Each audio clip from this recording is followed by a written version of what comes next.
Leitura do Evangelho de Lucas, capítulo 19, versículos 1 a 10. Relato da conversão de Zaqueu. E nós podemos dizer que sim, houve uma conversão.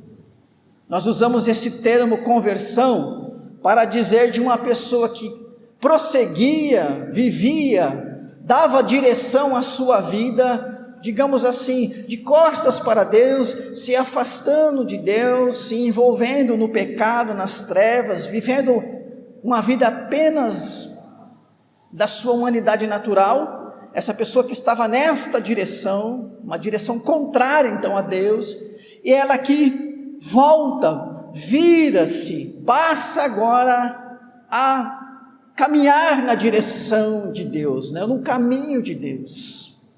Uma pessoa que cada vez mais se aproxima dele, que se intensifica na comunhão, que cresce na graça, no conhecimento. Alguém então que nasceu de novo, que passa a viver a vida cristã como um discípulo de Jesus e experimentar várias mudanças, várias experiências de transformação.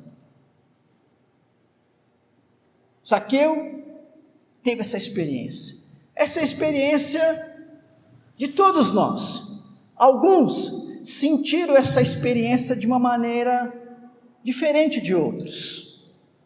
Para alguns ela foi uma experiência mais intensa, marcante, com algumas coisas que ela consegue quantificar, dizer: olha, aconteceu tal dia, aconteceu em tal momento, foi quando eu ouvi tal coisa, ou foi quando eu senti tal coisa, foi na igreja tal, ou não foi na igreja, foi fora da igreja, foi a minha tia, foi minha avó, foi meu vizinho, ou foi um pastor tal que disse tal coisa. Alguns conseguem até datar o dia: minha conversão aconteceu no dia tal, no evento tal. Para outros, essa experiência de conversão não é tão claro o momento. Quando aconteceu, a pessoa ela estava indo à igreja ou participando do grupo da igreja. Em algum momento ela olhou para trás depois de um certo tempo e disse: nossa, eu sou convertido, eu tenho Cristo sim, eu tenho essa fé. Então foi uma experiência que aconteceu, mas o fato é que aconteceu. Não importa como foi a sua experiência, importa que você tenha o Espírito Santo, você nasceu de novo. Mas é gostoso falar de quem éramos antes de Cristo e quem somos agora depois de Cristo. Esse ano, espero que tenhamos oportunidade de pessoas darem o seu testemunho da conversão.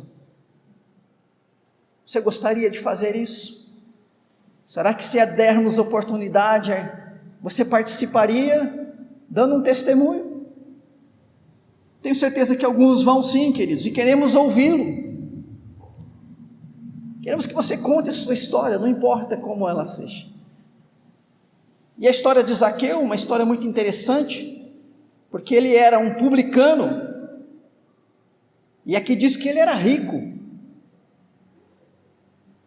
Para a nossa sociedade hoje, o que a pessoa precisa, o que precisa acontecer na vida de uma pessoa é ela se tornar rica, porque tendo dinheiro, então ela pode colocar tudo da sua vida em ordem.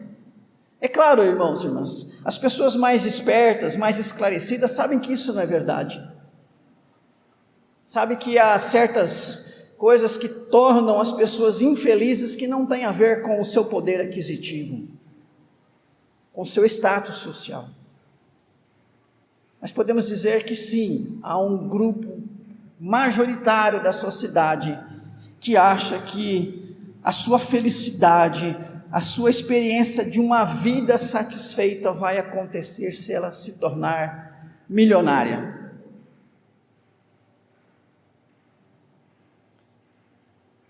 Se você fizer uma pesquisa, por exemplo, no YouTube, sobre canais que te ensinam a ficar milionário, você vai encontrar muitos. A visualização desses canais ali no YouTube é imensa. Tem pessoas que estão milionários porque fazem vídeo ensinando as pessoas a ficarem milionárias. Eu não sei se estas ensinam, se estas ficam, mas que ela, que produz esses vídeos falando como ficar milionário, ficaram e estão ficando cada vez mais, estão. Zaqueu era um homem rico, mas nem por isso ele se encontrava completo, realizado. Alguma coisa lhe faltava. Algo mais ele precisava. Isso não era material. Isso era o espiritual. E eu sei, irmão, irmã, que você está aqui é porque você vem motivado pela sua necessidade espiritual. Por isso você vem à igreja. Talvez você esteja numa condição material, digamos assim, natural, humana, em que você poderia muito bem ficar na sua casa, confortável. Não é rico, mas tem as suas contas em ordem, tem uma casa confortável, está rodeado de amigos e conhecidos, está bem de saúde. Então, olhando desse ponto de vista natural humano, talvez você nem precisaria sair da sua casa para vir aqui, mas você veio por quê? Porque há essa necessidade espiritual. Há essa necessidade espiritual. Zaqueu encontrou aquilo que saciou, supriu essa necessidade. E nós também, em Jesus Cristo. A experiência de conversão, irmãos, irmãs, é a experiência de quando então Cristo passa a estar presente nas nossas vidas. E percebemos que há algo diferente em nós, que não é nosso, que não é produzido por nós, que não tem a ver com o nosso esforço, com o nosso trabalho, com a nossa mão de obra, com a nossa inteligência e criatividade, mas é algo que veio de fora, é algo que adentrou o mais profundo do nosso ser, a nossa alma, que chegou lá no âmago do nosso coração, e que nos tem dado então sentido de vida, nos trazido paz, esperança e fé. A presença de Jesus. É bonito falar da conversão, é bonito falar, e é gostoso falar da presença de Deus nas nossas vidas. Eu estou falando com pessoas convertidas. Isso só nos bastaria? Não bastaria? Então por que nós não vamos embora? Então por que nós não... Olha, já vivemos esse processo de conversão, então por que nós estamos aqui? Qual é a razão? O objetivo não era a conversão? Sim, então por que estamos aqui ainda? Porque o processo de conversão, irmãos, irmãs, não é o final, mas é o início. É o início da nova vida, é o início de uma nova experiência de vida, aquilo que nós chamamos de vida cristã. Não há vida cristã antes da conversão. O que é antes da conversão pode, para alguns, ser uma vida religiosa. Eu fui religioso durante um tempo, e passei a ser convertido e ter uma vida cristã a partir de um outro tempo. A minha conversão não foi no primeiro dia que eu entrei numa igreja. Fui religioso, e fui dos ruins ainda, porque o dia que eu disse para um amigo meu que eu era crente, porque eu ia na igreja, meu amigo não sabia se ria, se chorava. Você está de brincadeira. Você é crente?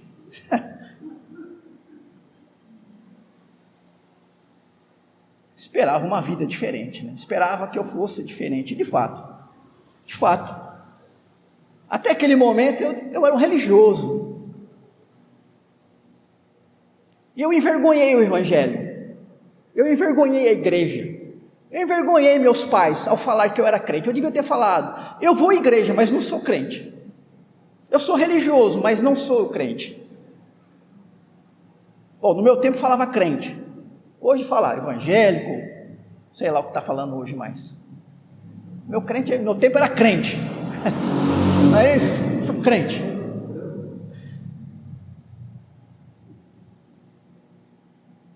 A conversão é o início da vida cristã. O que vem depois dela? Aqui fala da experiência de conversão de Zaqueu. Mas como será que foi a vida de Zaqueu depois da conversão?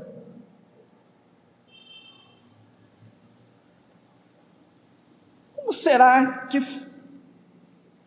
foi a vida de Zaqueu se nós o encontrássemos, né? Claro, nós, eu digo, pessoas daquele tempo, o encontrasse e relatasse, depois de alguns anos: olha, encontrei Zaqueu, aquele que era publicano, que disse coisas para Jesus, né?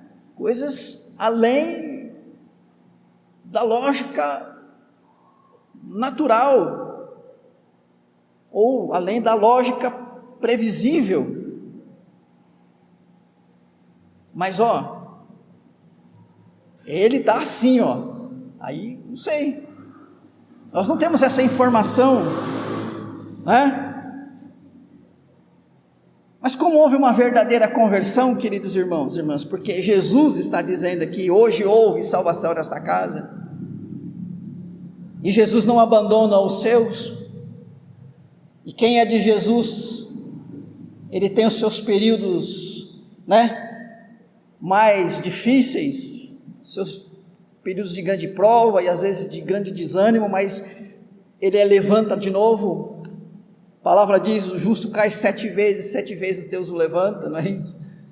Quem é do Senhor, o Senhor o mantém.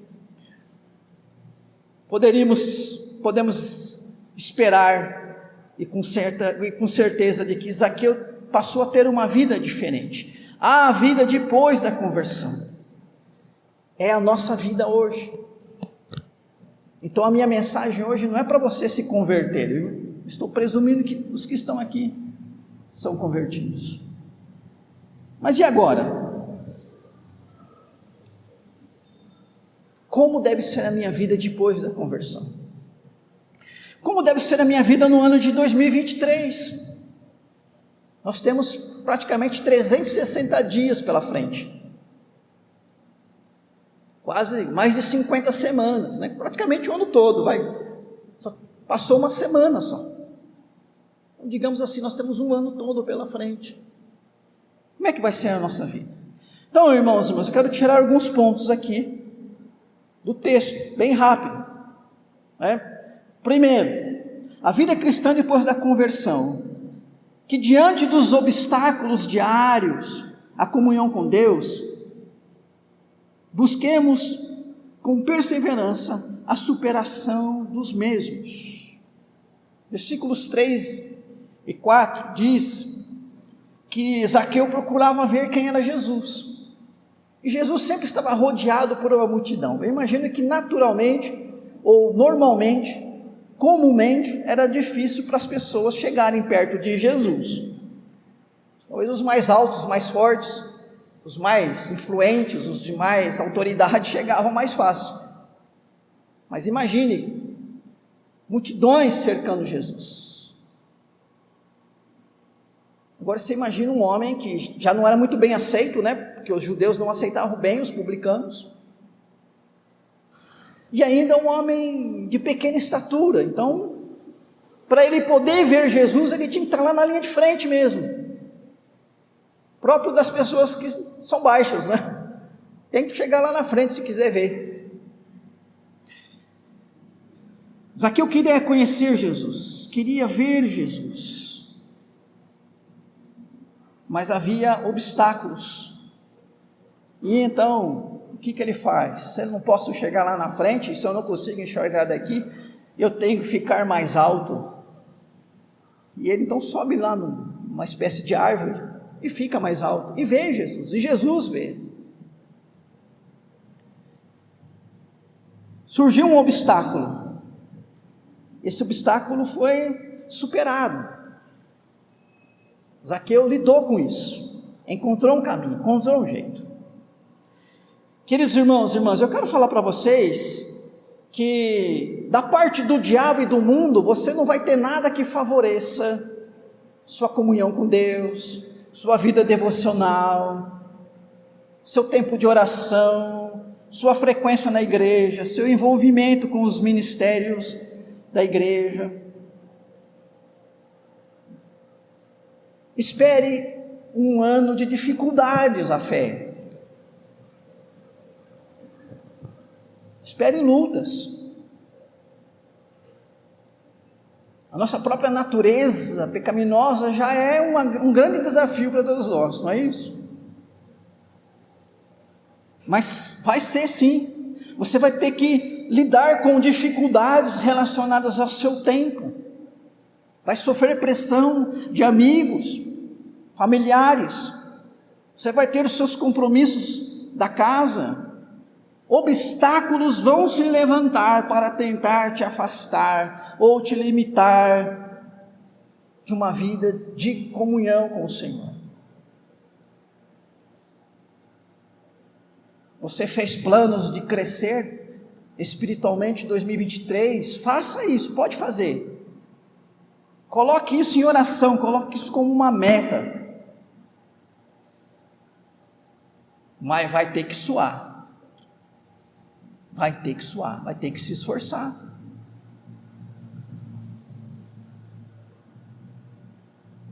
Porque vão surgir obstáculos. E aí vem, irmãos e irmãs, uma palavra que é muito importante na vida cristã: perseverança. Perseverança. O perseverante é aquele que não desiste.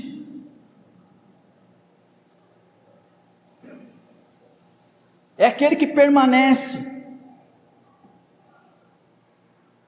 que se mantém na luta, que insiste.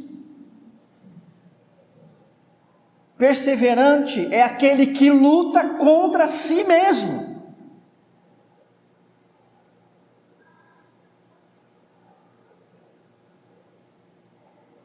E há uma compreensão da sabedoria humana que diz que o pior inimigo se chama eu.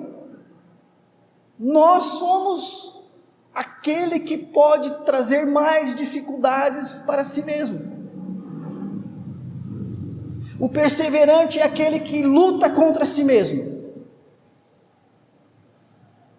contra o seu próprio desânimo, contra os seus próprios pensamentos negativos, contra a sua própria preguiça, negligência. Perseverante é aquele lutador, aquele soldado que bravamente derrota todos os dias o que há de pior nele mesmo.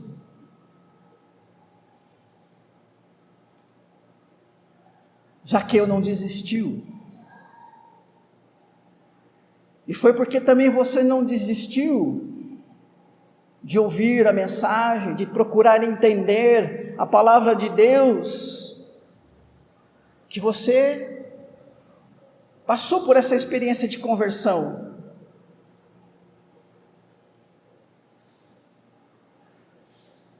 Eu quero chegar em 2023 e ver todos vocês firmes na fé. Não quero ver ninguém desistindo durante o ano.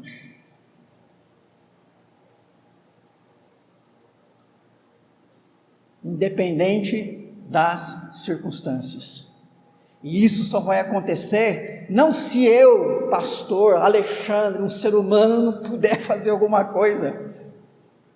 Isso vai acontecer se você e Deus se entrosarem de tal maneira que a graça de Deus derramada em você encontre alguém que luta e batalha para permanecer firme na fé e no seu envolvimento com a obra do Senhor. Esse é o primeiro ponto, perseverança. Segundo ponto, prioridade. Prioridade. Quando Jesus viu Zaqueu, versículo 5 e 6 diz isso: Zaqueu, desce depressa que eu vou lá na sua casa. E o versículo 6 diz: ele desceu a toda pressa. Para ele era muito importante que Jesus estivesse na sua casa. Não ficou com: Jesus, hoje não dá, hoje é o dia do encontro com os meus amigos, hoje está chovendo, eu estou com dor de cabeça. Zaqueu não ficou procurando nada que o levasse a permanecer parado, ou que fosse vagaroso na sua resposta a Jesus. Ele rapidamente atendeu ao chamado de Jesus.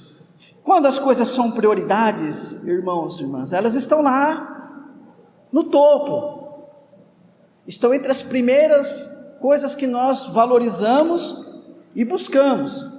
Aliás, nós buscamos aquilo que realmente valorizamos. Nós só buscamos coisas que não têm importância quando tudo aquilo que já tem importância foi de alguma maneira realizado. Então você tem aquele dia em que você já fez tudo aquilo que era importante ser feito e ainda sobrou um tempinho. Então você fala: então deixa eu fazer um negócio que não tem importância, uma coisa que se eu não fizer não faz falta, mas já que eu estou aqui com disposição, com tempo ou com dinheiro, eu vou fazer. Caso contrário, e normalmente é assim que acontece, nós valorizamos coisas e damos atenção a essas coisas de maior valor, né? E as que têm valor, ainda nós fazemos uma escala das que mais valor têm, entre as que têm valor. E assim nós organizamos a nossa vida financeira, o nosso tempo, organizamos nossos pensamentos, nosso desejo, nossa força física, nossa força espiritual, a nossa força emocional. Quando você quer muito uma coisa, você encontra dentro de si forças para isso. Uma mãe pode estar cansada, e pode estar cansada e doente, mas não sei como. Isso é algo que só as mulheres e mães talvez possam explicar. Elas conseguem arranjar forças para agradar, atender e mimar seus filhos. Por isso que as mães são tão queridas, talvez, né? Porque é notório para os filhos a importância que eles têm para elas.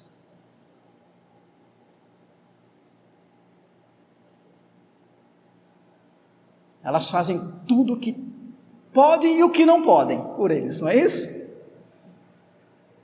Pois é, meus irmãos e irmãs, em que lugar, em que posição precisa estar o reino de Deus nas nossas vidas? A própria Bíblia responde: tem que estar em primeiro lugar.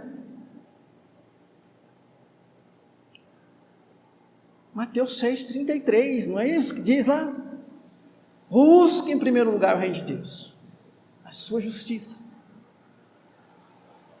Se esse versículo terminasse aí só, já era o suficiente para a gente viver bem. e direcionar a sua vida. Mas Deus é tão misericordioso que Ele completa, Jesus completou, que se a gente fizer isso, há um prêmio, há uma recompensa, há um bônus, e todas as demais coisas nos serão acrescentadas. Porque o texto poderia estar dito: olha, busque Deus em primeiro lugar, e depois corra atrás das outras coisas. Poderia? Estaria errado? Sei não. Mas até um bônus. Meus irmãos e irmãs, olha, manter Deus e o seu reino lá em primeiro lugar é um grande desafio. É um grande desafio. Nesse mundo que nós vivemos, de consumo, de individualidade, de relativismo, olha, manter sempre, todos os dias, Deus em primeiro lugar, é um grande desafio, uma grande luta. Mas faça isso. Faça isso. A vida cristã, depois da conversão, é uma vida de manutenção de Deus em primeiro lugar. Também, irmãos e irmãs, depois da conversão é necessário manter a alegria, o prazer, a motivação, o amor inicial.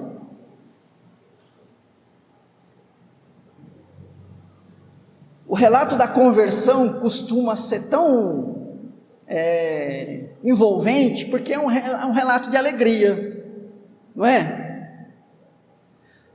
Nossa, quando eu me converti, minha vida foi uma experiência tão boa, tão gostosa, de tanta alegria, de tanto prazer. E hoje, como é que está isso? E hoje, como que está isso? Nós já lemos aquele texto de Apocalipse 2,4, não é isso? Tenho contra ti, porém, que deixaste o primeiro amor.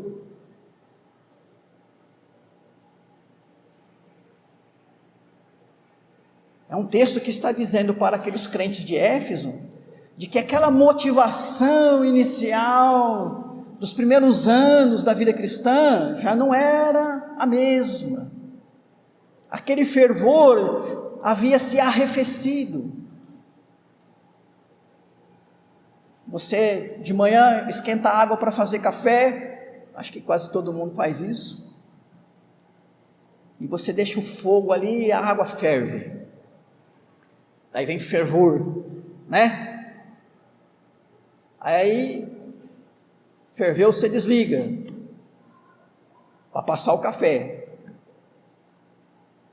O que acontece se você desligar o fogo e resolver ir fazer outra coisa, esquecer do café, esquecer de passar a água, jogar água no pó, daqui meia hora, nossa, esqueci de pôr a água no café, você volta, o fogo desligado, a água está fervendo ainda?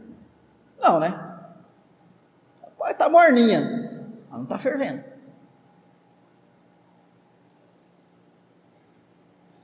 Para manter o fervor, a chama precisa estar acesa, continua acesa. Se você deixar acesa, vai continuar fervendo. Pois é, irmãos e irmãs, o texto diz que Zaqueu desceu depressa e recebeu com grande alegria Jesus. Algumas pessoas receberam Jesus na sua casa. Vamos dizer que foram pessoas extremamente privilegiadas, não é isso?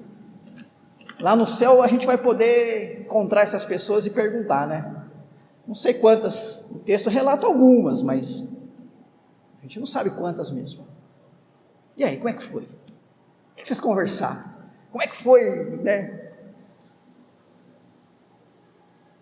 Pois é, irmãos e irmãs, essa alegria tem que continuar, essa motivação tem que continuar, esse fogo precisa continuar aceso. E o Novo Testamento dá nome a esse fogo, chamando ele de Espírito Santo. É um fogo que consome, é um fogo que arde os nossos corações. Então esse Espírito Santo tem que estar aqui, presente, abundantemente nas nossas vidas. E como é que o Espírito Santo está abundante nas nossas vidas? Pela santificação. É o contexto lá de Efésios, capítulos 5 e 6. Então a motivação tem a ver com um estilo de vida cristã que nós temos. Em último lugar, irmãos e irmãs, é preciso que a nossa vida agora, depois da conversão, seja uma vida de constante produção de frutos. O texto diz que Zaqueu frutificou. Zaqueu disse para Jesus: Senhor, resolvo dar aos pobres a metade dos meus bens. Ele era um homem rico.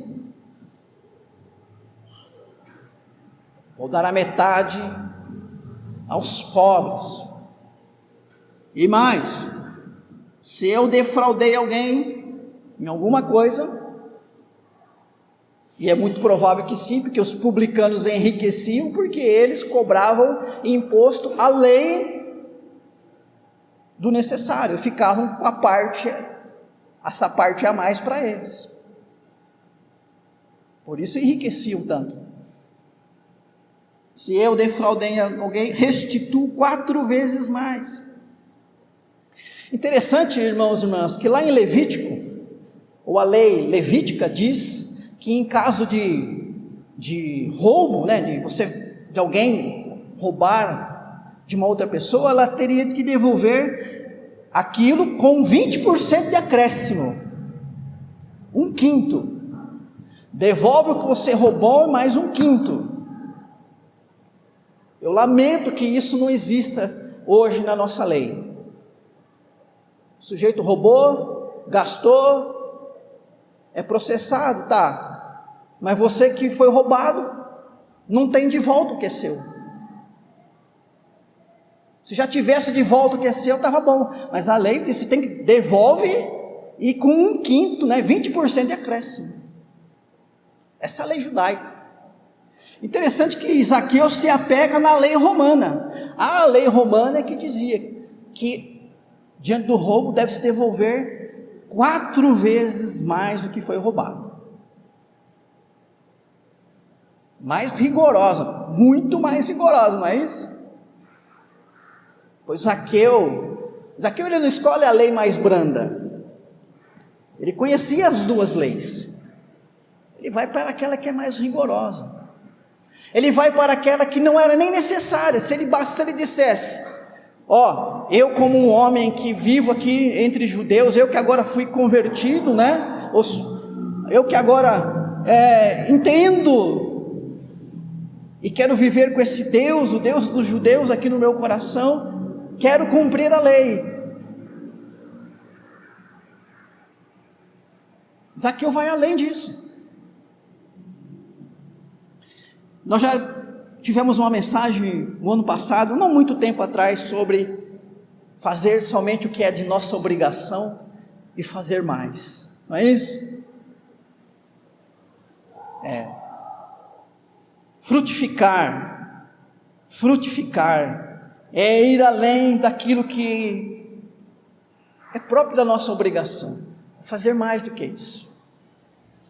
Que sejamos pessoas que frutifiquem durante o ano de 2023. Também vai ser uma luta, irmãos e irmãs. Jesus mesmo diz lá em Mateus 13 sobre a semente que cai no meio dos espinhos, os espinhos crescem e sufocam. E ele diz que são as preocupações deste mundo. O mundo coloca preocupação da hora que você abre os olhos na manhã até a hora que você fecha à noite. Não deixe que isso sufoque e te torne estéril, alguém que não produza frutos, os bons frutos da vida cristã.